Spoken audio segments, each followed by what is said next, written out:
আপনারা এর ভিডিও দেখেন, ওর ভিডিও দেখেন, বাসায় শুয়ে শুয়ে ভিডিও সেটিং করলেই ভিডিও ভাইরাল, এই কথাটা ভুল। এই কথাটা ভুল। আপনারা যত পেজে কাজ করবেন অত ফল পাবেন, যেমন কর্ম করবেন তেমন ফল পাবেন। মানুষ বলে এইটা সেটিং করলে ভিডিও ভাইরাল, ওইটা সেটিং করলে ভিডিও ভাইরাল, এ কথাটা ভুল ভাই। যেসব লোক এইসব কথা বলে ওনারা ভিডিও দেখবেন। যদি এটাই যদি এক সেকেন্ডে যদি সব কিছু হইতো তাহলে তো ভিডিও দরকার নেই। ভিডিও বানান, যে সময়টা বাসায় শুয়ে শুয়ে অন্যের ভিডিও দেখেন সমস্যা নাই, দেখেন ভিডিও দেখেন সমস্যা নাই, কিন্তু পাশাপাশি ভিডিও বানান।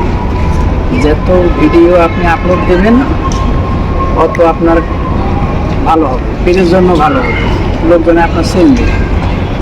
হুট করে আসিয়ে বাসায় শুয়ে শুয়ে কোনো ভিডিও বানাবেন না, এইটা সেটিং করো ওইটা সেটিং করো, দেখলেই মানে কাজ হয়ে যাবে। হ্যাঁ, সেটিং করলেই কাজ হয়ে যায়, এত সোজা ভাই, এত সস্তা না।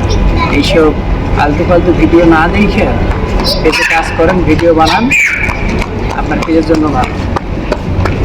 যেমন কর্ম করবেন এমন ফল পাবেন। ঠিক আছে ভাই, সবাই ভালো থাকেন।